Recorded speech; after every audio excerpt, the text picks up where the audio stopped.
Bonjour à tous. J'ai le grand plaisir aujourd'hui de recevoir Marie-Odile Sonceau pour qu'on parle de son thème et de son cheminement spirituel, de son cheminement de vie à travers son thème. Donc elle a accepté de me donner ses coordonnées de naissance. Moi je trouve que ça demande quand même une grande ouverture d'esprit parce que tout le monde n'a pas forcément envie qu'on aille regarder dans son thème. J'ai posé cette question à Marie-Odile si elle était d'accord de me donner ses coordonnées parce qu'elle fait un travail remarquable. Je l'ai découverte sur YouTube.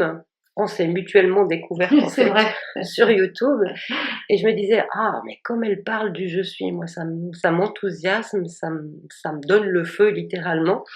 Et je me suis dit, mais j'aimerais voir son thème natal pour voir comment ça s'articule. Et voilà. Donc, on va vous proposer ensemble une petite vidéo où on va parler du thème de Marie-Odile. Elle va se présenter également.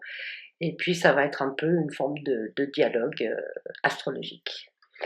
Est-ce que tu te présentes, Oui, Marie-Odile? Bon, je pense que beaucoup d'entre vous la connaissent, hein, parce que tu as quand même pas mal d'abonnés, c'est ça c'est ça. sûr. Depuis quelques mois, oui, le nombre d'abonnés a augmenté. Je m'en réjouis, hein, parce que c'est mon objectif justement. Ça va être un axe de présentation. Merci Claire Avec grand plaisir. de m'avoir proposé ça, parce que j'adore qu'on parle de moi.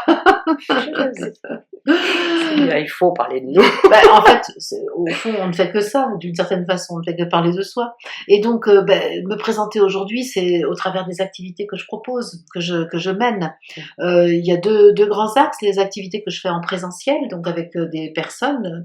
Là, par exemple, je suis en Suisse, dans ton pays, parce que je vais animer un séminaire. J'étais hier en Alsace où j'ai animé une assemblée de guérison. Donc, ça, c'est tout ce que je fais en face à face, dans la véritable rencontre Mm. avec les personnes. Donc, et puis c'est un travail spirituel, bien sûr, hein, c'est-à-dire un travail d'écoute du je suis et d'unification de la conscience humaine d'aujourd'hui avec le je suis, l'être éternel que nous sommes. Ça, c'est ma passion, Mm. c'est mon truc. Et puis par ailleurs, tu l'as évoqué, hein, je fais des émissions sur YouTube. Je suis assez productive, hein, parce que Oui, prolifique, prolifique. voilà, c'est ça. Je fais une émission par jour en général. Euh, donc là, mais là aussi, c'est de la rencontre avec les personnes. Et je crois que ce qui structure toute ma vie, ce sont les rencontres, justement. Moi qui ai commencé ma vie Mm. dans un isolement assez grand, dans une cour de ferme du Poitou, toute seule, et ben, je me destinais, justement par sans doute désagrément de cette solitude, je me destinais à Mm. vivre pour les rencontres. D'accord. Jolie présentation. Ben, déjà plein d'éléments qu'on va retrouver dans le thème de Marie-Odile. C'est parfait. Donc, en préambule, ce que j'aimerais commencer par expliquer, c'est que ma façon d'approcher l'astrologie, pour moi, c'est un art. Et le thème d'une personne est l'équivalent d'un mandala ou d'un tableau, on peut voir ça comme ça. Et donc, il y a un aspect sacré. Donc, on rentre dans un thème un peu comme dans une église ou un temple, en tout cas moi je le vois comme ça, et parce qu'en fait on va rencontrer l'énergie de la personne qui élève vraiment au-delà de tout ce qu'on peut imaginer d'elle quand on la rencontre comme ça, et donc il y a cette dimension de sacré qui est vraiment importante pour moi, et du coup on se retrouve les deux parce que pour elle le côté sacré aussi de la personne humaine, du je suis, est importante. Donc, il y a deux choses qu'on ne voit pas dans un thème natal. La première chose, c'est le sexe de la personne. On ne sait pas si c'est un homme ou une femme Ah qui a ce oui. thème-là. Et la deuxième chose qu'on ne voit pas, c'est est-ce que la personne va utiliser son libre arbitre ou pas. Et ça, c'est effectivement pas visible. On peut avoir des thèmes absolument magnifiques, avec des beaux trigones un peu partout, des pyramides, etc. et tout, et que la personne n'en fait rien, parce qu'il n'y a rien qui la motive, et des thèmes torturés comme Charles de Foucault, il n'y avait qu'un seul bon aspect, et il avait une trentaine de mauvais aspects dans son thème. Il s'est appuyé sur son seul bon aspect pour métamorphoser sa vie complètement. Donc, quand on veut faire un thème, l'important c'est de rencontrer la personne pour voir comment elle le vit, son thème, à quel niveau elle le vit aussi. Ce qui me permet d'ailleurs d'introduire le fait que dans une vie humaine, du point de vue de l'astrologie, il y a 3 naissances. Enfin, il y a une naissance que tout le monde fait, qui est là pour arriver sur Terre, et puis il y a 2 autres naissances qui sont liées au cycle de Saturne, grosso modo tous les 30 ans, La première naissance correspond à un héritage, c'est-à-dire ce qu'on reçoit de notre famille, de nos ascendants, la société dans laquelle on est né, la langue qu'on parle, les coutumes, la religion, etc., qui vont venir nous structurer. C'est notre terreau, en fait, on se nourrit là-dedans. À partir de 30 ans, idéalement, une fois qu'on a intégré tout ça, il serait bon de se poser des questions de quelle valeur est-ce que ça a à ma culture? Est-ce que je garde ça, telle tradition ou pas? Est-ce que je m'individualise ou pas finalement? Et ça va prendre une trentaine d'années. Et ça, c'est donc à partir de 30 ans, c'est la deuxième naissance, celle de l'individualité. Et puis vers l'âge de 60 ans, si on a fait ce travail, qu'on a nettoyé à l'intérieur tout ce qui n'était pas nous pour faire la place à notre je suis, en fait, c'est ça. Et bien à partir de la soixantaine, on peut devenir un canal pour le monde spirituel. Euh, le monde spirituel, donc ce qu'on peut appeler aussi communion des saints ou le plérôme, ou les archétypes, Dieu, la source, hein, peu importe le nom qu'on lui donne en définitive, parce qu'on va pouvoir répondre aux besoins de notre communauté. Et là, on va venir explorer à travers le thème de Marie-Odile comment ça s'articule chez elle, et c'est vraiment passionnant. Donc, dans un thème, le soleil représente toujours le je suis, c'est la volonté divine. Où que soit le soleil dans un thème, il va représenter ça, mais rien ne dit effectivement si la personne va faire ce travail d'individualisation ou pas. Et en astrologie humaniste notamment, on fait la différence entre l'ascendant qui représente le je et la maison 4 qui représente le je suis, où on fonde nos racines. Parce qu'en fait, on ne peut pas dire je suis avant d'être évidemment né, d'avoir hérité d'un corps physique, ça c'est la maison 2, avec des talents, des capacités, ou des infirmités, des difficultés, ça c'est la partie maison 2, et sans non plus être avec un entourage et une capacité à penser. En ayant intégré notre conscience, enfin ce jeu avec notre corps physique, nos talents, notre capacité à penser, en maison 4, on peut dire « je suis ». Tout le monde ne dit pas « je suis ». Il y a beaucoup de gens qui restent identifiés à la maison 2, l'hérédité qu'ils ont reçue, et qui du coup ne touchent pas vraiment leur « je suis » parce qu'ils restent dans l'héritage qu'ils ont reçu. Donc c'est qu'en maison 4 qu'on peut dire « je suis ». Or, dans ton thème, Marie-Odile, tu es donc Capricorne, ascendant Cancer, et tu as le maître de l'ascendant, la Lune, qui se trouve dans la maison 4, la maison du je suis. Donc déjà à la base, il y avait déjà un indice que ce je avait envie de se fonder en lui-même dans sa globalité. La maison 4, c'est la maison où on va aller creuser nos racines de plus en plus profondément pour pouvoir s'ancrer dans son être global. On vit sur une terre qui est ronde, non pas plate. Donc on va chercher le centre de notre être. Eh bien, la Lune donnait déjà cette image-là. Par rapport à ça, il y a aussi une chose qui est très importante et intéressante, c'est que tout le monde connaît l'expression être né sous une bonne étoile. Oui. Au-dessus de notre tête, quand on est né, hein, au moment où les planètes sont placées, parce qu'en fait, le thème natal, c'est une photographie du ciel au moment de la naissance.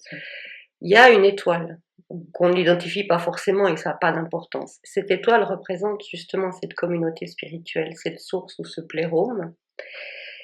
Et c'est à travers cette étoile que vont passer les messages, les archétypes dont notre société a besoin. Mais pour que ce soit reçu, il faut qu'en maison 4, il y ait eu ce travail d'enracinement. Et si on prolonge le méridien, donc cet axe depuis la maison 10 jusqu'à la maison 4, et qu'on passe à travers la Terre, on va trouver une autre étoile sous la Terre. Et cette autre étoile, elle est en fait comme une question qui est posée par la collectivité dans laquelle on est incarné. Et la question monte à travers nous pour que la réponse puisse descendre. Donc, avec ton thème, comme c'est la Lune, et que la Lune, c'est la réceptivité, il y a un côté de médiumnité aussi, c'est la capacité d'entendre des messages, d'entendre le besoin du collectif, parce que tu parles beaucoup du « je suis », Mais c'est aussi en réponse à un besoin collectif parce qu'on est dans une période où chacun a besoin de trouver son je suis. C'est clair, ça me semble, ça n'aurait pas de sens si je parlais du je suis que pour mon petit nombril.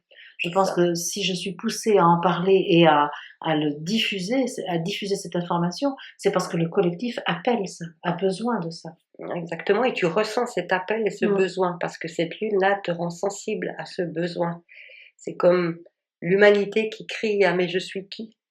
Et toi, tu viens avec cette réponse du je suis.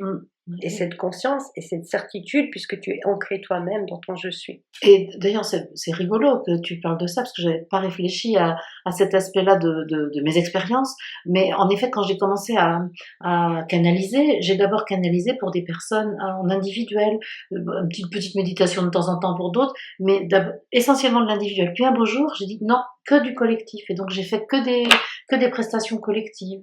Et puis aujourd'hui, c'est devenu plus grand, c'est devenu YouTube avec plus de monde et des assemblées de guérison où, par exemple, hier, il y avait 250 personnes. Et je vois bien comment la notion du collectif est en train de s'amplifier dans ma vie alors qu'elle n'était pas forcément présente aussi fortement au départ. Bah parce qu'en fait, tu as dans ta maison 4 aussi Jupiter. Jupiter, c'est un certain succès, les gens qui viennent, cette amplification du collectif et aussi le côté itinérant. Ouais. Parce qu'en fait, tu vas proposer ces ateliers en te déplaçant toi-même et en allant à rencontre des gens. C'est vrai. Et c'est quelque chose qui te plaît énormément. Tu as besoin de ce mouvement aussi. Ça, c'était très étonnant aussi dans ma vie quand, entre 2010 et 2015, je suis devenue nomade. Voilà. Et donc, j'ai beaucoup vécu dans le désert et je sais que je suis allée chercher l'esprit nomade dans le désert, mais je l'ai vécu et c'est très étonnant parce qu'il n'y avait rien dans ma construction psychologique qui me préparait à ça. Je suis une paysanne au départ, tu vois, une fille de paysan, très enracinée. Et bien pas du tout. Il a fallu aller chercher cette itinérance dont tu parles. Le Jupiter en question est rétrograde. Et une planète qui est rétrograde, sa fonction est intériorisée. Et ce qui peut expliquer que dans un premier temps, elle n'est pas vécue dans ce sens justement de nomadisme. Et elle est souvent vécue comme avec le sentiment, quand c'est Jupiter, d'être comme un électron libre, d'être né dans une famille qui n'est pas la sienne. Oui, ah bah ça. On se dit mais qu'est-ce que je fais dans cette famille? J'ai rien de commun avec eux. Ah, c'est sûr que j'ai eu cette sensation bien souvent, et même encore aujourd'hui, je peux te dire. Encore peut-être encore plus aujourd'hui que lorsque j'étais enfant. Oui, parce que tu vois le contraste. Voilà. Ce qui serait intéressant de voir, c'est qu'à partir de 32 ans, Jupiter, il est redevenu direct. Est-ce qu'à 32 ans, tu as senti qu'il y avait quelque chose qui bougeait par rapport à Alors, 32 ans, il faut que tu me dises l'année, parce que je me souviens... 32... Alors, moi, les calculs, on n'est pas très bonnes. Alors, attends, 32 ans, je suis née en 57, donc 32, si j'ajoute, ça faisait... 89. 89. Ah oui, d'accord. 89, 90, enfin, oui, 89, va arrondir, hein, c'est oui, pas... très important. Changement très important dans ma vie à ce moment-là, bien sûr. Oui. Changement très important, professionnel, mais personnel aussi, bien sûr. Hein. Oui, un changement important de métier. Là, c'est là où je commence à travailler à la NPE, donc à l'Agence pour l'emploi. Et structuration très importante de mes compétences. Il y a quelque chose qui s'organise dans ma vie. C'était épars et ça devient un peu organisé, tu vois. Ouais. C'est vraiment ça se structure. J'ai une identité professionnelle qui se construit. J'ai eu un mode de vie qui se structure un peu. J'organise. Je suis seule, je vis seule à ce moment-là avec mes enfants, mais oui, ça s'organise. Il y a beaucoup de structuration. Oui, parce qu'au début c'était pas vraiment ça, puis il a fallu du temps. Par contre, au positif, ça c'est par rapport à Saturne en maison 6, on peut être plus que quelqu'un d'autre motivé par l'autodiscipline pour pouvoir réaliser ce qu'on a le sentiment qu'on a, les manques qu'on peut ressentir, les difficultés qu'on peut avoir, on est capable de mettre plus d'énergie pour pouvoir se transformer. C'est aussi une période de ma vie où je suis en pleine thérapie, hein, parce que tu sais, à un moment, 1987, donc j'avais 30 ans, je me rends compte que je peux pas vivre avec mon bagage émotionnel, c'est trop lourd. Donc là, il faut que je me fasse accompagner. Donc là, thérapie jungienne, donc toi qui aimes bien Jung, oui, ben c'est ça, j'étais avec une thérapeute jungienne, et je combine la thérapie et la spiritualité, je me libère d'un truc du passé, d'un héritage du passé. Tu parlais tout à l'heure de savoir se libérer de l'héritage du passé, choisir ce qui nous convient et laisser ce qui ne nous convient pas. Ben là, je me libère d'un mariage qui était typiquement dans le droit fil de mon éducation. Et c'est tout ça ça s'organise. Tout s'organise à partir de tout ça. Mm. C'est au moment où Jupiter redevient direct, effectivement. Bon, là, on a fait qu'effleurer à peine les choses. On a dit, en préambule, je crois que je l'ai dit, que le soleil représentait le je suis, Oui. la volonté Oui, divine. tu l'as dit. Ok. En fait, toi, tu as un soleil, donc pour pouvoir actualiser ce je suis, il va s'actualiser dans la maison dans laquelle il se trouve. Bon, le signe aussi, mais c'est plus une ambiance. Or, il est en maison 8. Et la maison 8, c'est vraiment la maison de la transformation, de la métamorphose, mais c'est aussi la maison des fruits de la relation. Quelle qu'elle soit, hein, il n'y a pas que le mariage là-dedans. À partir du moment où on s'associe avec les autres, quand on a un soleil en 8, on veut faire fructifier cette association. Alors évidemment, pour quelqu'un qui est dans les affaires, c'est l'argent. Mais pour d'autres personnes, c'est faire fructifier les je suis, par exemple aussi. Donc, ce soleil en maison 8 nous indique cette fructification que tu trouves à travers les relations, où tu peux incarner vraiment le but d'un groupe aussi. Ça me parle très fort ce que tu dis, parce que moi, au fond de toutes mes expériences, celles qui sont les plus productives, les plus essentielles, les plus riches, les plus apprenantes, c'est toutes mes relations humaines. Oui. Alors, il y en a de toutes les sortes, hein, parce que je peux te dire que c'est émaillé de choses très heureuses et de choses douloureuses. Oui. Ça, c'est sûr que là, moi, j'ai la palette des relations, je l'ai vraiment tout à fait expérimentée. Bah, tu as un Mercure-Vénus en maison 7, donc ça veut dire il y a beaucoup de communication, beaucoup de liens et l'importance des valeurs aussi. Vénus en maison 7, on veut pas s'associer avec n'importe qui, on veut que la relation apporte quelque chose. C'est ça. On supporte pas les mondanités, la stérilité, etc. On veut quelque chose qui est valable et où la communication, c'est pas non plus du blabla pour rien dire, parce qu'on peut apprendre à travers l'autre, mais il faut que ce soit constructif. Oui, c'est ça, exactement. Il faut que ça ait un sens. Il faut que ça nourrisse je suis. Aujourd'hui, je dirais, il faut absolument que j'offre des fruits à je suis. C'est ça mon obsession. C'est vraiment toujours cette expérience terrestre, elle devient intéressante du jour où je comprends que je la vis pour porter des fruits et les offrir à je suis. Ça, c'est vraiment la clé de ma vie, elle est là.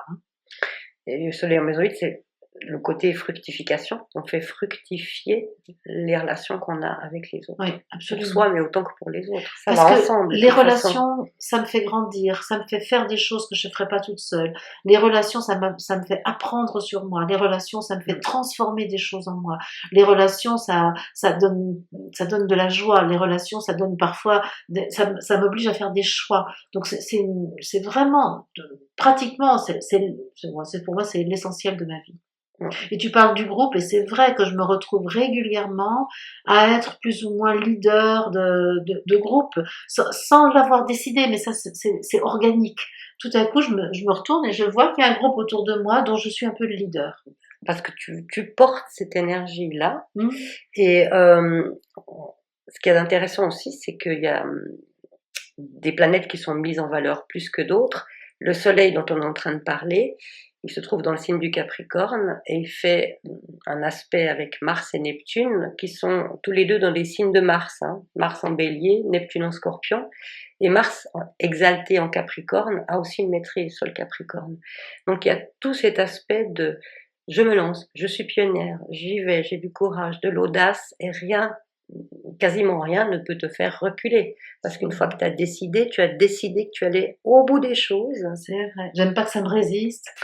Et j'aime pas que ça c'est Mars en Bélier et en maison 11. Et puis aussi d'être tout de suite, il y a de l'enthousiasme là derrière aussi. C'est, moi je vais mettre les choses en pratique, j'y vais, mais même si je dois me brûler les ailes, j'y vais parce qu'il faut que je fasse l'expérience et que ça devienne concret. Tout à fait.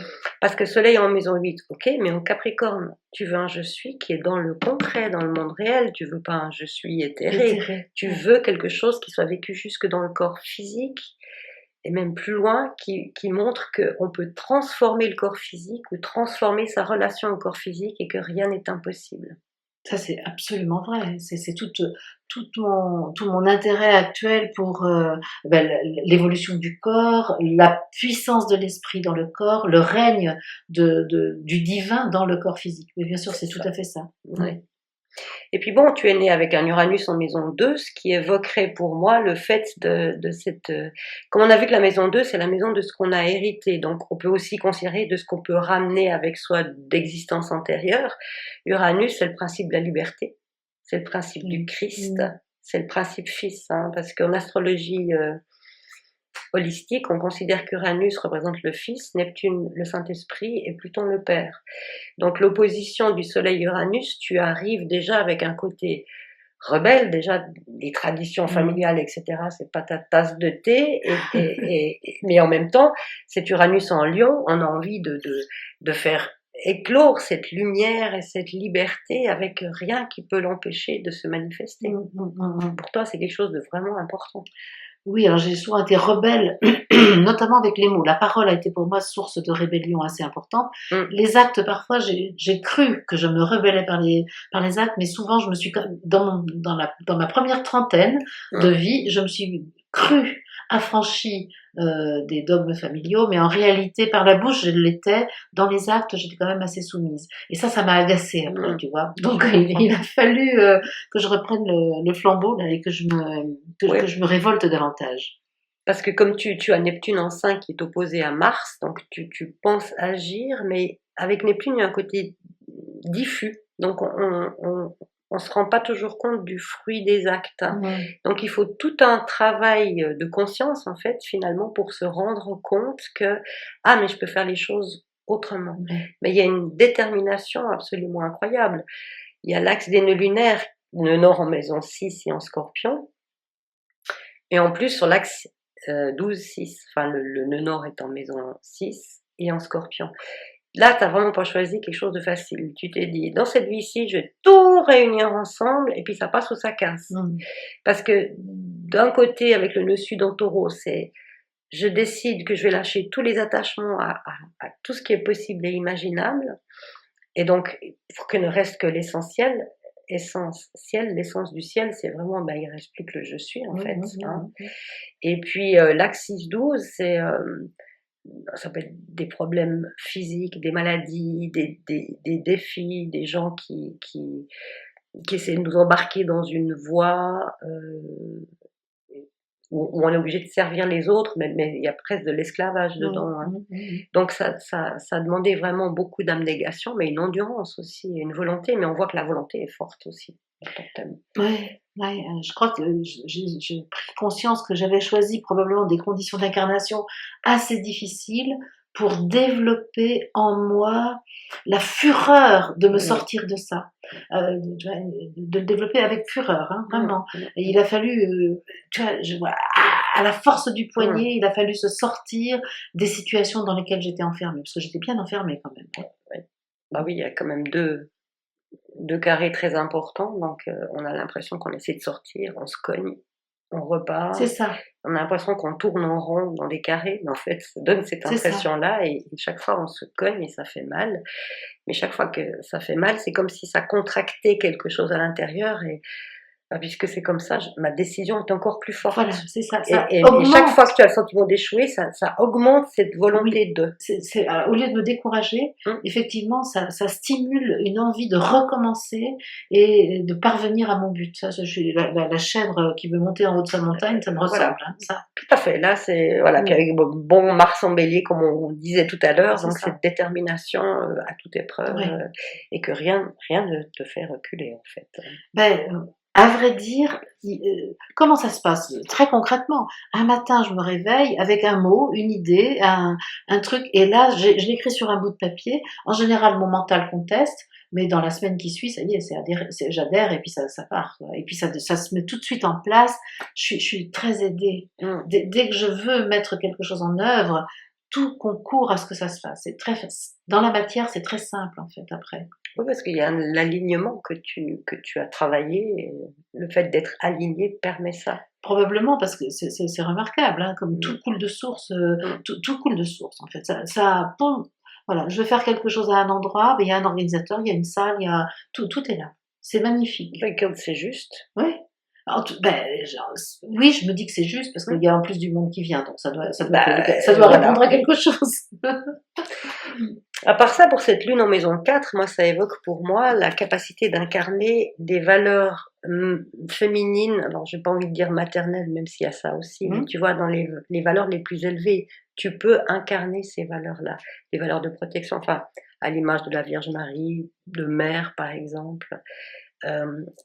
Ces hautes valeurs de protection, d'amour, compassion aussi, où on englobe les autres, où on les met dans une sorte de bulle, de cocon de protection, avec le sens du service. C'est la Vierge aussi, en se mettant au service de... Alors ça, tu vois, c'est quelque chose que je suis en train de travailler en ce moment. C'est quelque chose que je vis actuellement. C'est-à-dire que ce côté maternel dont tu parles, je l'ai éprouvé bien souvent, mais plus au niveau psychologique pendant des années, et ça me gavait, tu peux pas t'imaginer, de me retrouver être la maman de tous ceux qui passaient. Au bout d'un moment, ça m'a écœurée.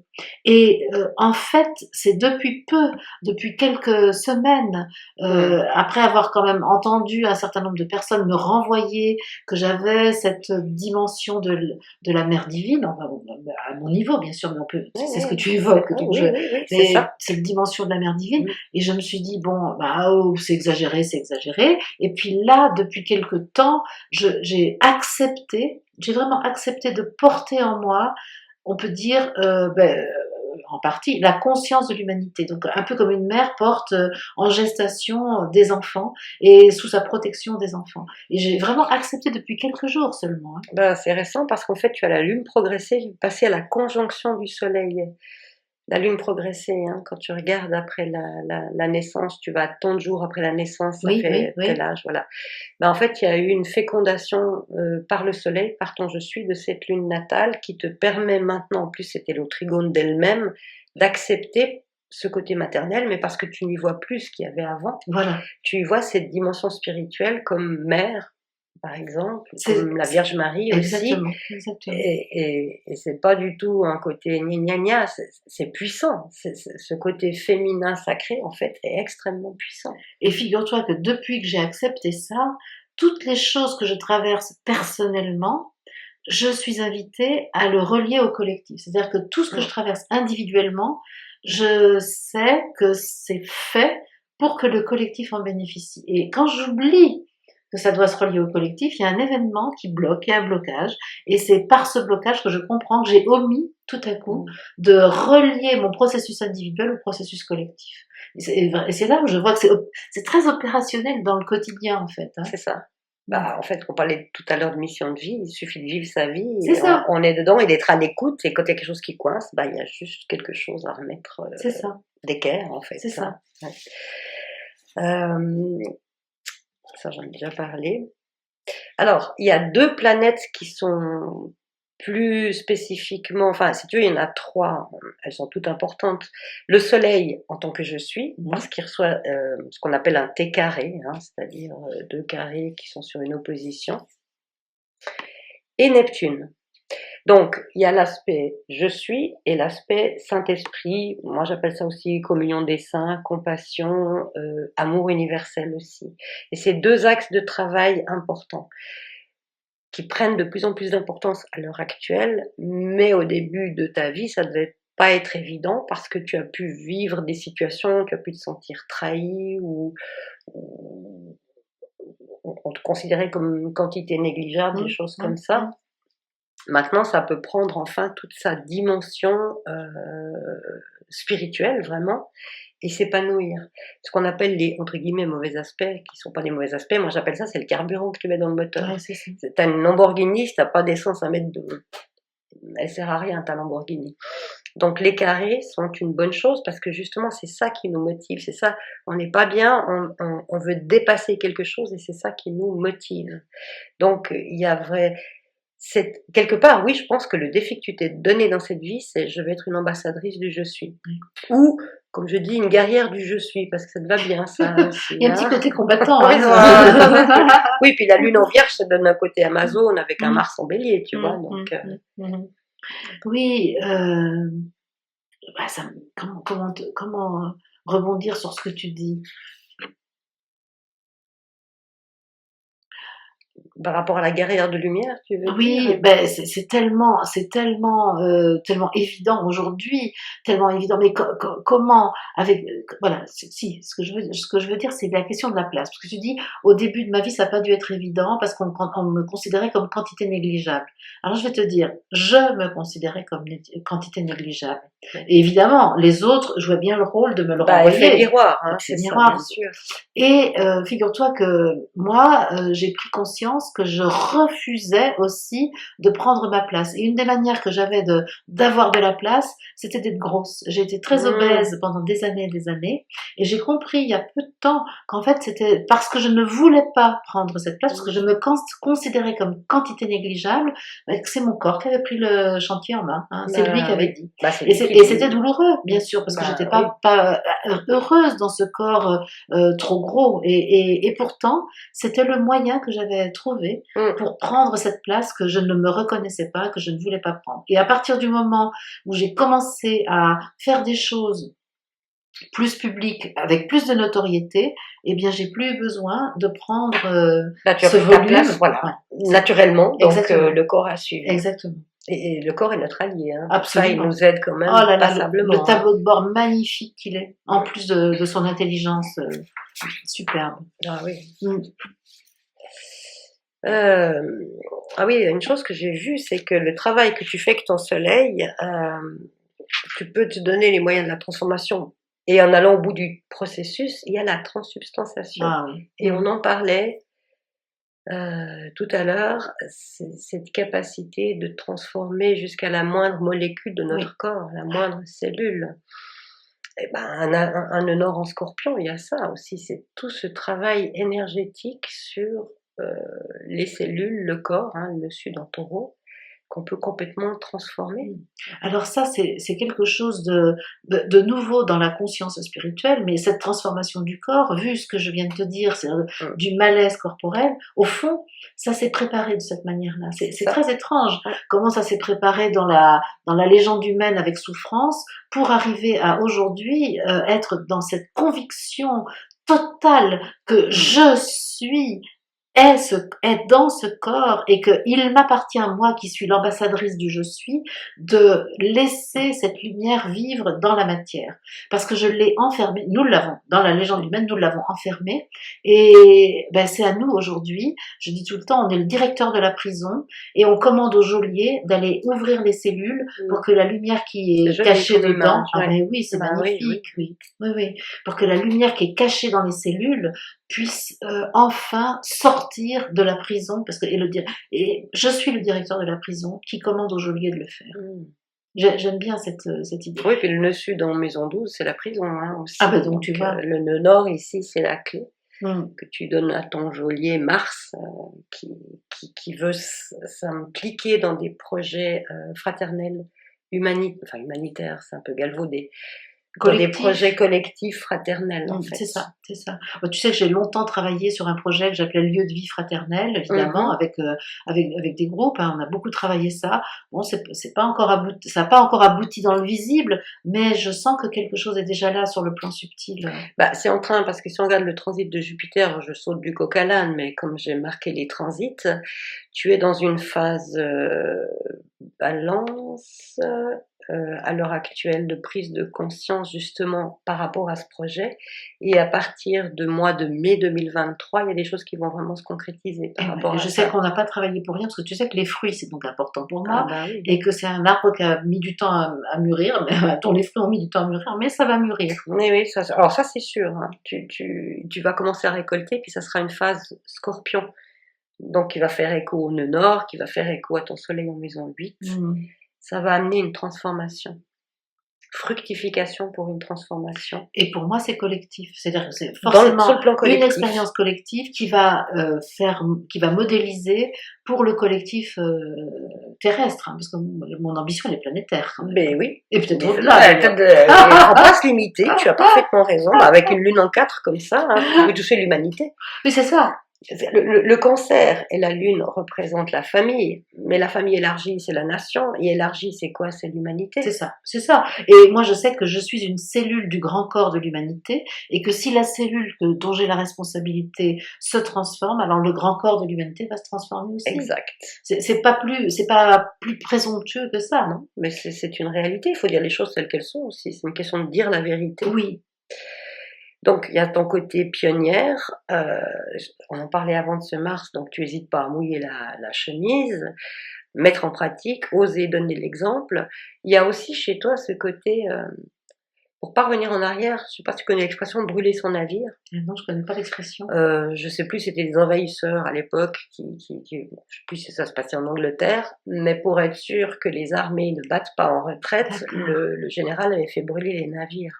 Donc c'était combattre ou mourir. Ben, chez toi, il y a un peu ce côté. Il y a quand même ça. Hein. Ah ben oui, c'est comme Mars opposé Neptune, je brûle mon navire. Ouais, c'est ça. C'est ça. Et je vais au contact, je vais au combat. J'accepte de me confronter même si ça doit être même physiquement à des gens, quand tu les rencontres, tu vois, il y a cette côté. Alors c'est tellement vrai dans toutes les relations, c'est-à-dire que même une relation dont je sais qu'elle va pas forcément être toujours facile, qu'elle va m'amener à sortir de mes zones de confort, eh ben j'y vais. Ouais. J'y vais parce que ça vaut la peine.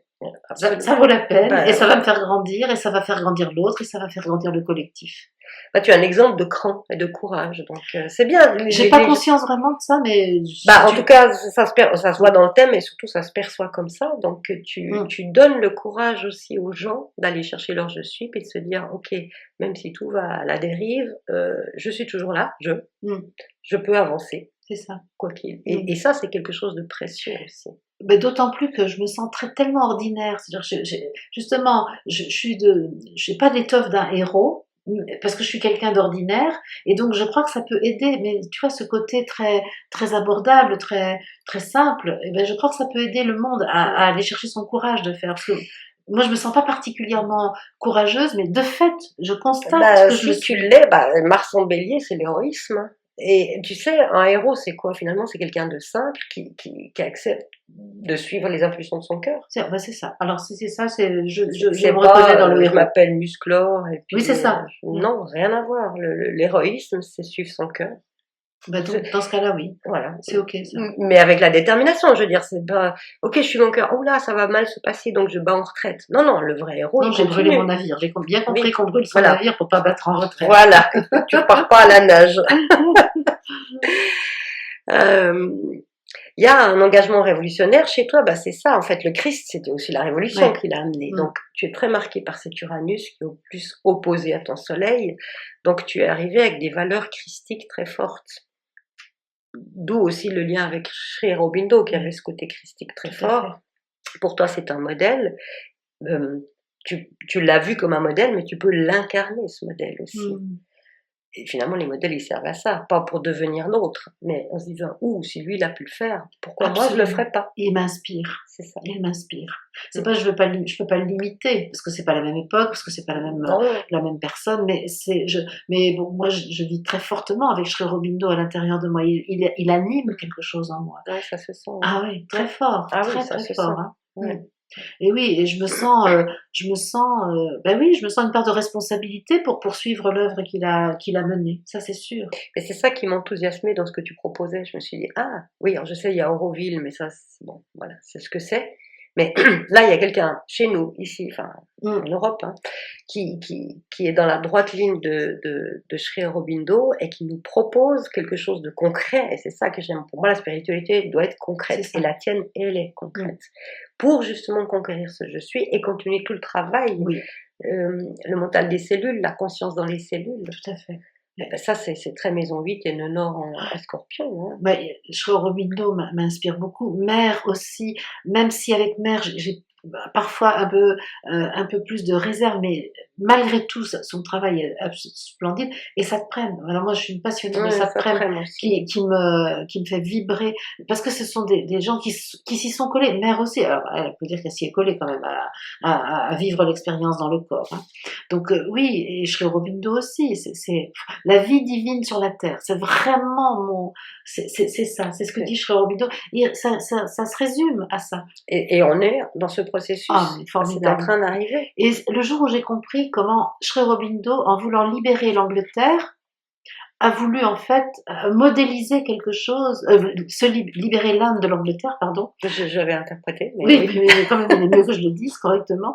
Libérer l'Inde qui était sous la domination de l'Angleterre, je me suis dit, mais c'était une répétition générale pour la libération de l'être humain, de la légende humaine en fait. Et cet emprisonnement de Sri, parce qu'il a été en prison, et c'est là où il a eu ses révélations, beaucoup de ses révélations. Et moi, ça me parle tellement. Moi aussi, j'ai à me libérer d'une Angleterre quelque part. Hein, oui. donc, bah, toujours un dessus dans Maison 12, tu as une prison que tu trimbales avec toi. Tout le temps. Mais si elle n'était pas là, cette prison, ça ne te rendrait pas aussi créative. Mais c'est ça. Bah, il n'y a pas besoin de s'échapper. Il n'y aurait pas besoin de développer la force pour s'en sortir. Bah, c'est ça. Et ça, j'ai bien compris. En parenthèse, mère, moi, ce qui m'a transcendée, c'est de lire ses carnets de laboratoire. Ah oui. Moi, j'ai lu des choses absolument extraordinaires là-dedans, où à un moment donné... C'est autre chose que l'agenda. Ce carnet de laboratoire, celui à l'agenda, en fait. Oui, c'est ça, d'accord. À un moment donné, elle parle que son l'ashram est attaqué par des gens, et elle peut voir, alors les liens, alors on va dire karmiques, dans ce cas-là, on va dire les liens de cause à effet, et elle savait qu'il y avait des gens qui pouvaient traverser la place sans être touchés par des balles, et d'autres, ils allaient être touchés parce que ils émanaient quelque chose qui attirait ça chez eux. Et moi, ça m'a tellement parlé, plus le dialogue avec les cellules et son chant, Om Namo Bhagavate, que moi, j'étais plus branchée mère que Sri Aurobindo. Tu vois, donc moi, j'ai beaucoup écouté pratiquement tous les enregistrements de mère avec Satprem qu'on donnait liés aux agendas. Je te rejoins, ça m'a bouleversée, et en même temps, j'ai vu chez elle cette part humaine, je dirais pas finie, tu vois, mais que j'aime parce que de ce fait, je peux me reconnaître en elle. Et alors que Sri Aurobindo, peut-être il était plus loin, tellement plus abouti, tu vois, tellement. Oui, on a l'impression que c'est déjà plus un humain, voilà, tel tu comprends qu'on le connaît. Il est déjà triste. C'est ça. Tandis que elle est encore bien humaine, une bonne femme. Ouais, c'est ça. Et ça, j'aime. On est d'accord. Oui, elle est plus. On voit ses travers quelque part. Tu vois, de temps en temps, parce qu'il y a ce monument absolument extraordinaire qu'elle est, et en même temps, de temps en temps, elle a des petites grognes. J'adore ça. J'adore. Oui, c'est vrai, ça la rend. Bah, on a besoin de ressentir que, de toute façon, même si on se spiritualise à l'extrême, on va garder notre personnalité, notre tempérament, notre caractère, et heureusement. Notre singularité. Voilà, notre singularité, exactement. Alors, l'aptitude à guider les autres. Oui, tu as dans ton thème aussi ce qu'on appelle des ailes d'oiseau. C'est quoi ça? Eh bien, en fait, c'est un carré qui est lié à un sextile, et un carré et un autre sextile. Et en fait, on voit pas bien parce qu'il y a plein d'aspects. Ces ailes d'oiseau donnent le besoin de communication et le goût pour bouger, le mouvement.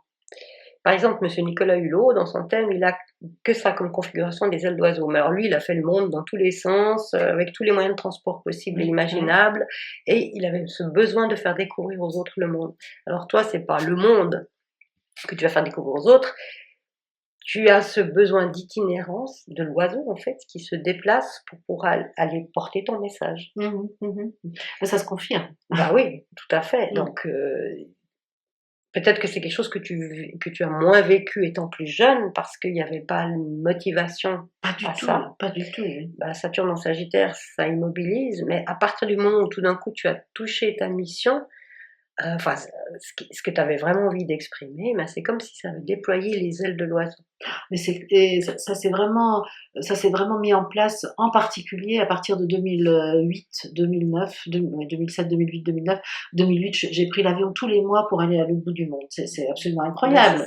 Et à partir de là, j'ai acquis une certaine mobilité. Quand je me suis resédentarisée en 2015, je suis restée 2 ans sans trop bouger, mais ça n'a pas duré longtemps. Mais il fallait que je me réenracine, il fallait que je me réconcilie avec mon incarnation, il fallait que je revienne dans un lieu qui était semblable à celui de ma toute petite enfance pour me souvenir que c'est moi qui avais tout choisi et que j'avais rien subi parce que j'étais en train de râler encore contre ce que j'avais vécu alors que j'avais besoin de voir. Non, je l'avais choisi. Voilà.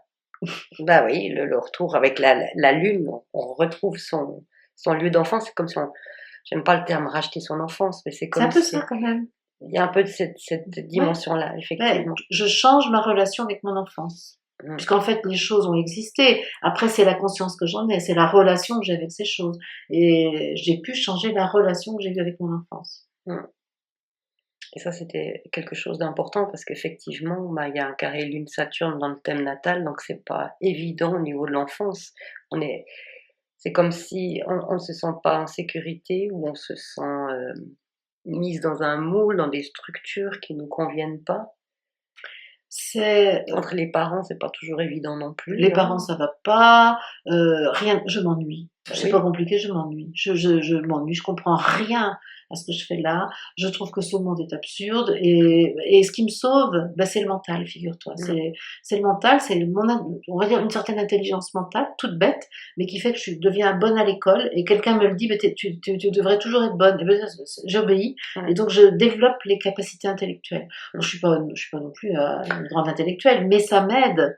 Et par contre, ça m'éloigne totalement du corps et ça me fait un peu être dans une espèce de dualité. Il y a le corps d'un côté qui est berk, et puis il y a la pensée de l'autre qui est géniale. Et puis tout ça, ça va évidemment finir par être en tension telle qu'il faut réconcilier les deux. Voilà, exactement. Bah oui. Oui, il y a eu tout un travail par rapport à ça, mais c'est quelque chose qui a pu se modifier et maintenant, quand même, tu es Capricorne, tu as 3 planètes en Capricorne. Le côté pensée, Mercure en Capricorne, c'est des gens qui sont capables d'avoir beaucoup de connaissances, mais de les approfondir. C'est pas le truc superficiel des Gémeaux. Avec Vénus, parce qu'on y met, bon, déjà on aime la connaissance, puis on y met de la valeur aussi, mais à un moment donné, il y a un retour au corps, parce que les Capricornes, c'est le côté concret, le physique. Et parce que sinon, l'œuvre n'est pas achevée. Ouais. Il faut que ça soit une totalité, en fait. Et en ce moment, c'est vraiment remarquable. Je vois la conscience de mes cellules me parler véritablement. Et j'ai compris que la conscience corporelle, la conscience oui, des cellules, devait accueillir la conscience psychique. Et il m'a été donné de voir qu'il y avait deux sortes de conscience. La conscience psychique, celle qui conceptualise les choses en quelque sorte, qui se regarde, et la conscience corporelle. Et j'ai toujours cru qu'il fallait faire monter la conscience corporelle vers la conscience psychique. Et là, j'ai compris que c'est le contraire.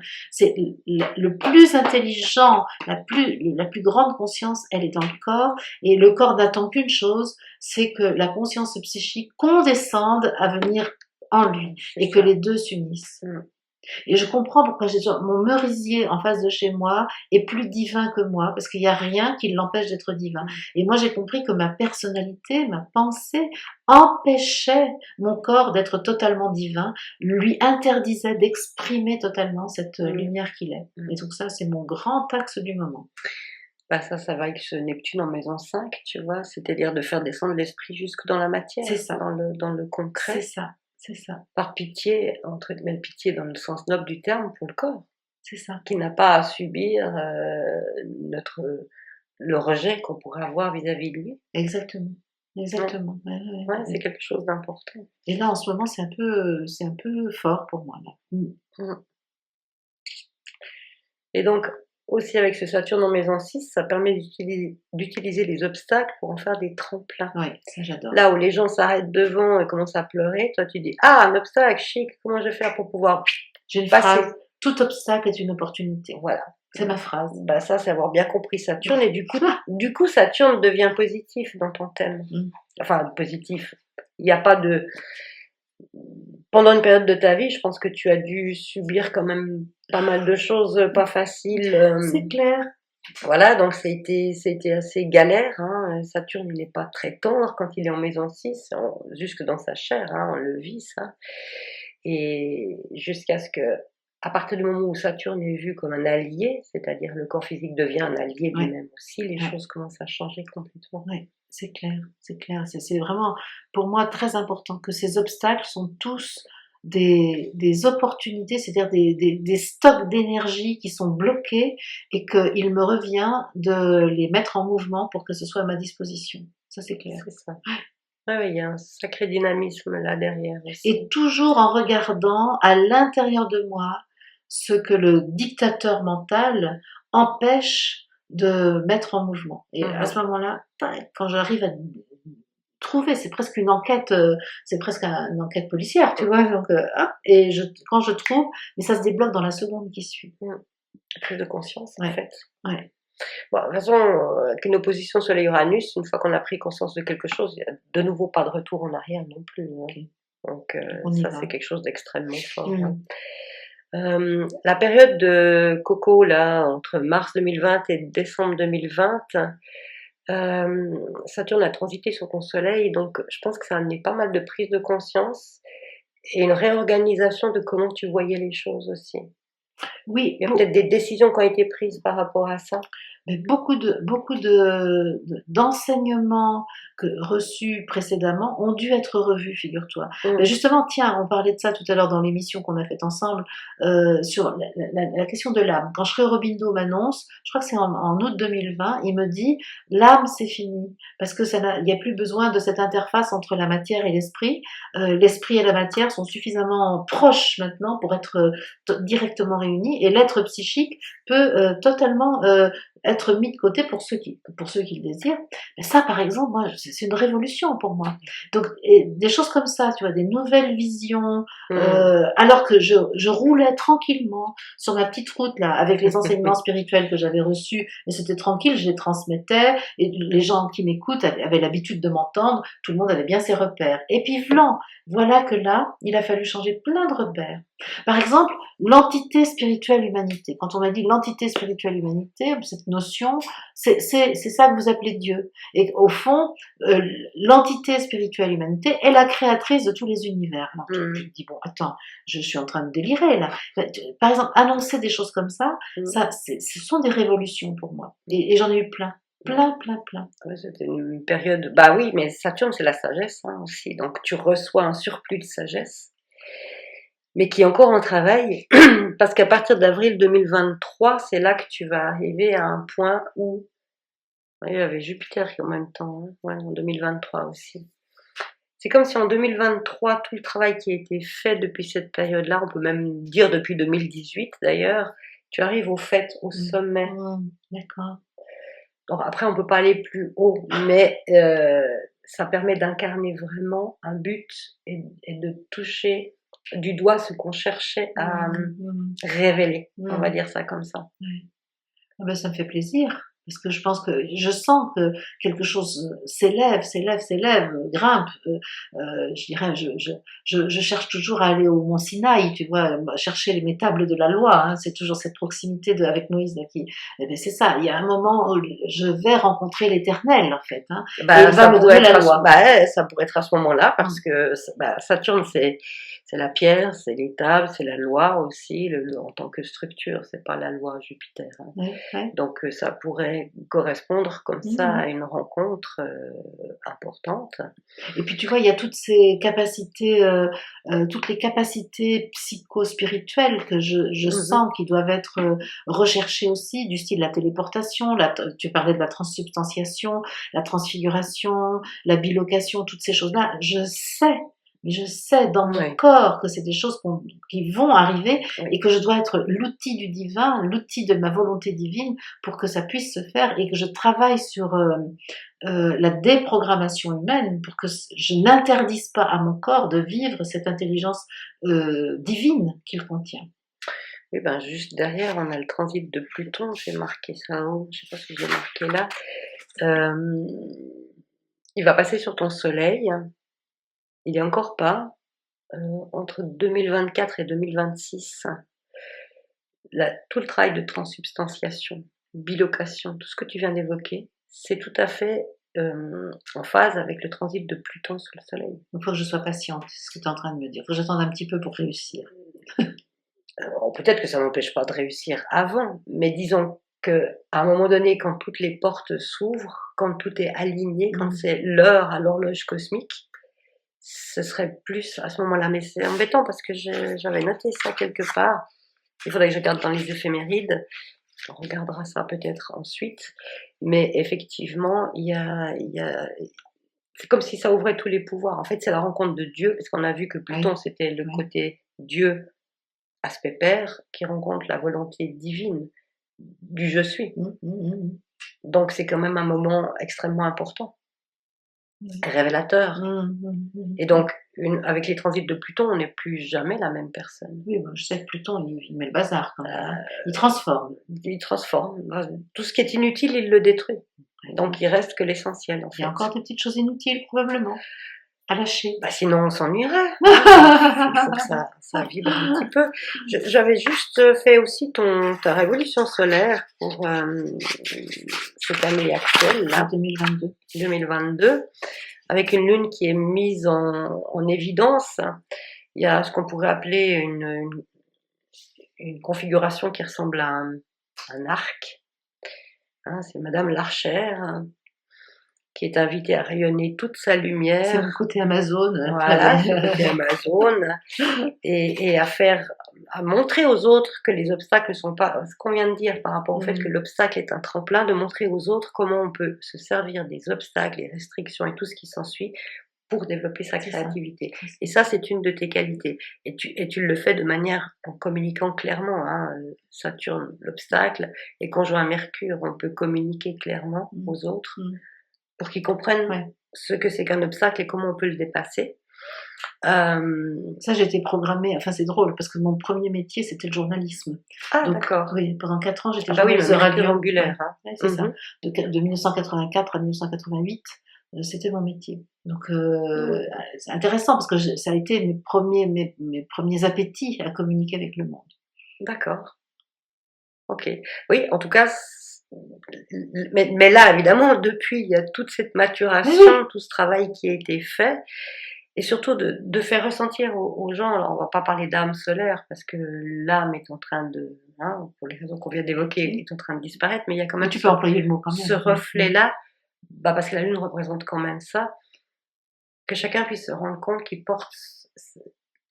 C'est comme un berceau, la Lune. On porte en nous notre je suis. Et que c'est important de prendre soin de nous pour prendre soin de notre je suis, pour qu'il puisse prendre sa place en nous. Tout à fait. En fait. Et donc, c'est un moment où les gens râlent parce que les structures leur conviennent plus, etc. Mais au lieu de râler, leur manquer le côté créateur qu'on peut développer.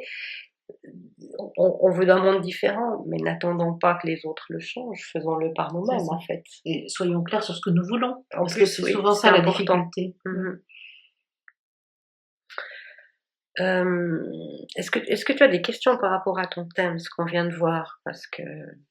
je suis toujours très impressionnée de voir tout ce qu'on peut détecter dans un thème, et comment chaque personne qui lit un thème, mon thème, parce que je l'ai fait lire par plusieurs personnes successivement, voit des choses différentes et en même temps si semblables.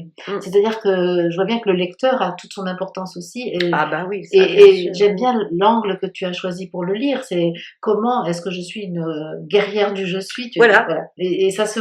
Et t'as regardé mon thème sous cet angle-là, et c'est juste génial parce que c'est ce qui m'anime. Et donc j'ai pas vraiment de questions, si ce n'est que je connais évidemment un peu ma biographie et je sais les difficultés que j'ai pu éprouver. Par exemple, moi je suis une fragile du cœur, tout ce qui est sentiment est compliqué, les émotions ça a quand même été lourd. Donc une pensée qui est assez forte, mais que je peux plus facilement maîtriser. Là où j'ai plus de soucis, je pense, c'est vis-à-vis des sentiments et des émotions. Oui, tu as aussi ce qu'on appelle un radeau de Vénus dans ton thème, ça se voit pas très bien, c'est une opposition de quinconce sur un... bref, je te fais grâce des termes astrologiques. C'est justement tout un travail par rapport aux sentiments et aux émotions. Oui. Et donc, oui, mais Pluton, il y a Pluton qui est impliqué dedans, qui fait le bon aspect à Vénus, qui représente ce côté sentiment, etc. Là aussi, on retrouve ce côté... Chaque pas, il n'y a pas de retour en arrière. Chaque pas qui est fait, l'est fait dans le sens de ce que tu as décidé de nettoyer en fait. Oui, et c'est vrai que c'est quand même de plus en plus facile. Tu vois, dès que j'étais petite, j'ai aimé être plus vieille. Ma mère me disait tout le Ah bah temps, Capricorne, ça c'est voilà, typique. Hein, moi quand je dis j'aime il veut l'être. vieillir, Oui, j'aime mais je vieillir. comprends, je comprends. Ah, mais c'est tellement formidable, je suis tellement plus libre, tu vois, Ben oui, aujourd'hui que je ne l'étais autrefois. Mais autrefois, j'étais le jouet de mes sentiments, de mes émotions en permanence. Là, aujourd'hui, je suis encore un petit peu manipulée par mes émotions et mes sentiments, mais beaucoup moins, bah, il y beaucoup a un moins. ascendant cancer aussi. Mais tu vois, Oui, comme la lune est en vierge, à ce côté purification, et puis hop, les émotions, on les laisse passer telles quelles. Il y a quelque chose qui a changé. Et de toute façon, quand tu as un thème comme ça, on change bien sûr, on évolue. Moi, je vois ça comme une spirale ascendante. On oui, repasse toujours aux mêmes endroits, oui, donc c'est vrai. bah, on va retrouver toujours les mêmes trucs. Simplement, on va les vivre chaque fois à un niveau différent. Avec une conscience différente et donc des Voilà, décisions différentes. exact. Oui, tout ce qui est décision aussi est important pour moi. C'est-à-dire que j'ai parfois du mal, sur certains sujets, je mets un temps fou à prendre des décisions et la décision est un soulagement pour moi. C'est-à-dire que dès que je peux décider, clac, ça soulage quelque chose. Parce que l'indécision est douloureuse chez moi, tu vois. Je sais pas si ça se voit dans Ouais, il le... y a le côté, si tu veux, le nœud sud en taureau. On dit que c'est la balance qui est la plus hésitante, mais le côté taureau, il peut être hésitant Ouais, longtemps ouais. avant de prendre sa décision. Et cette histoire de décision, ça peut être vécu peut-être beaucoup dans les relations, puisque Vénus Voilà. est en maison 7, c'est peut-être là où prendre des décisions, c'est le plus difficile, Mm. c'est dans le cadre des relations, Mm. quelles qu'elles soient. Et comme les relations, c'est toute ma vie, hein, faut le Ah, dire. voilà. Il y a Voilà, sans oui, arrêt c'est... des options à prendre. Mhm. Mm. Non, non, mais il y a Moi, dès que j'ai fait ton thème, j'ai été agréablement surprise par cette prédominance du Soleil et de Neptune. Je me suis dit, ben, moi, je te reconnais complètement à travers le travail que tu fais Mm. dans, dans ces deux astres qui sont vraiment mis en exergue, Mm. l'un comme l'autre. J'ai l'habitude de dire que j'obéis facilement aux planètes. C'est-à-dire que, et je m'en réjouis parce que je sens que je sais de plus en plus bénéficier de l'aide spirituelle apportée par le biais des fréquences planétaires, des planètes en fait. Et ça, c'est super parce que je vois bien que je suis inspirée dans mes décisions, dans mes choix, dans mes options, parce que les planètes me donnent, m'offrent, elles m'offrent quelque chose. Ben, en fait, tu réponds à ta mission de vie, hein, ou ce que tu as décidé pour cette C'est ça, vie-ci, parce c'est qu'en ça. fait, ça veut dire ça. Ouais, c'est ça. Euh, Qu'est-ce qu'on disait en astrologie, c'est que les astres proposent, mais nous, on On dispose en fait. dispose. On Et a, c'est on a exactement le ça. choix. Et moi, j'aime bien suivre cette force que je ressens de temps en temps. Et je sais que ça vient des planètes, parce que c'est pas, c'est quelque chose. Mais ça vient de je suis, qui passe par la planète pour me donner sa nourriture. Mhm. Absolument. Mm. Mais en fait, le je suis, tu peux. Alors, bien sûr, le Soleil le représente plus que d'autres planètes, mais la totalité du thème donne la tonalité de comment le je suis va s'exprimer C'est ça. à travers le thème. Et je suis contente qu'il ait plus de possibilités de s'exprimer sur la fin de ma vie, parce que non, c'est une erreur ce que je viens de dire. Dans ma maturité, parce qu'il n'y a pas de fin de ma vie. Non, On a bien décidé. absolument. J'ai bien décidé que Voilà. ce corps allait retrouver son éternité. Exact. Et donc, mais je vois bien comment voilà, la matrice, voilà. Ça, c'est un exemple de comment la matrice humaine est, la légende humaine est encore tellement incrustée que je suis capable de dire une phrase qui ne correspond pas du tout à ma manière de voir le monde. Et comment ce petit diable à l'intérieur, là, est toujours là avec son aiguillon. Oui, ça, on a presque tous. Moi, je me surprends souvent avec des phrases en me disant, mais c'est pas ça que je veux dire. Mais non, ça n'a rien à voir. Non, je voulais dire quelque chose par rapport au soleil, je sais plus maintenant. Mais bon, toujours est-il que je veux juste faire un tout petit aparté parce que tout à l'heure, je sais pas si c'était assez clair, mais ça, c'est une généralité. Je parlais des 3 naissances. Oui. 0, 30 et 60. Voilà. Ah oui, ce que je voulais dire avant, c'est que la vie commence à 60 ans. Oui, ah bah ça, je suis d'accord. Pour moi, c'est vraiment ça. Donc les gars, j'ai 59, youpi, bientôt.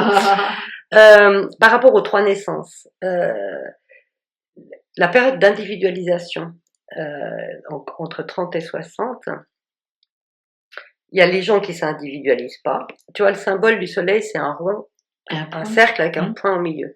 Le point, c'est la conscience, et le cercle, c'est la périphérie, c'est les autres, ou la conscience de soi.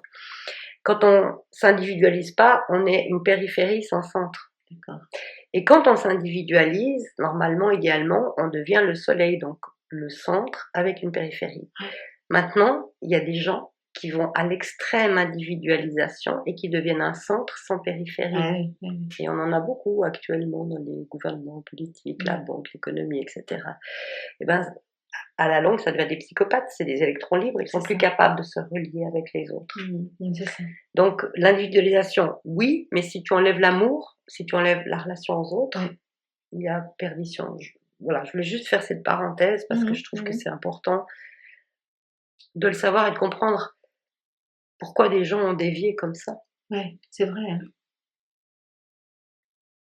Ils sont ouais, souvent, moi, ce que j'ai remarqué, chez ces personnes, c'est qu'ils sont ivres, du pouvoir. Ils sont ivres de leur image aussi, hein. Ben, c'est Il y ça. a quelque Bah, il chose n'y a plus que ce centre, il n'y a ouais, plus que je. voilà, c'est Narcisse qui Enfin, se oui, je voit suis, mais sans. J'évacue les c'est autres, ça, en c'est fait. ça. Mmh. Non, là, dans ton thème, c'est magnifique parce qu'il y a ce sens du service, cette capacité de se transformer, cette transsubstantiation. Et moi, je suis comme toi. Je crois qu'on peut continuer à vivre dans nos corps sans plus passer par la Mais c'est ce que mort. disait Mère, hein. Moi, c'est pas du tout moi qui ai découvert ça, pas du tout, du tout. C'était même contraire à mes croyances originelles. Et donc ça, c'est vraiment parce que j'ai écouté Mère, parce que j'ai lu Mm. Sainte-Prème, parce que j'ai entendu Sainte-Prème que là, oui, je me suis dit, mais oui, il faut y aller. Guylaine Lanctot le dit aussi, hein, Mm. d'autres le disent. Hein. Donc oui, faut être courageux pour le dire, parce on tombe immédiatement sur une personne qui dit oui, mais l'âme est éternelle, mais le corps, il doit bien mourir. Ah oui, non, il faut, comme disait Sri Aurobindo, il faut triompher des lois de la nature. Et c'est vraiment que la conscience humaine triomphe des lois de la nature. Ça, c'est formidable. Cette phrase C'est ça. me plaît énormément. Mm. Ça veut pas dire que les lois de la nature sont mauvaises, hein, Non, non. Non, mais mais il y a un aspect de croyance. Mère parlait beaucoup des croyances des cellules oui, et, c'est ça. et le travail, il y a à faire là, Ouais, en premier. exactement. Mm. Mm. Oui, oui, leur dire, dites donc, là, vous êtes habitués à la façon de faire, mais c'est pas, la vérité n'est pas là. C'est ça, exact. Mm. Mm. Mm. Donc, nous venons de voir ton thème avec ce côté, cet aspect guerrière de lumière. Et je pense que, ouais, dans les années qui viennent, ça va prendre encore de plus en plus d'ampleur, tout ce que tu proposes. On voit que c'est en train d'aller vers un sommet, vers une réalisation. Tu sais que la dimension politique, alors pas du tout au sens politicien du Non, je terme, pense bien. m'intéresse. Donc, j'ai senti de créer un mouvement que j'appelle politique, mais qui est un mouvement spirituel qui traite de l'organisation humaine lorsque la conscience devient plus proche de l'unité. Et je l'ai appelé mouvement organique de l'homme-esprit. Et c'est un vrai mouvement politique. Alors c'est vrai que la crise sanitaire là, et les restrictions m'ont donné un vraiment petit. poussé au derrière parce que voilà, obstacle, opportunité. Mm. À un moment, il était dit les regroupements sont interdits, sauf pour les regroupements politiques. J'ai dit qu'à cela ne tienne, ça fait longtemps que je porte le projet d'un mouvement politique, et ben je vais le créer à ce moment-là. Et je l'ai créé. Mm. Et c'est un mouvement totalement libre, sans structure, sans association, sans rien, et qui est pour moi tout à fait dans l'ère du Verseau, dans cette fraternité du Verseau telle que j'aspire à la vivre.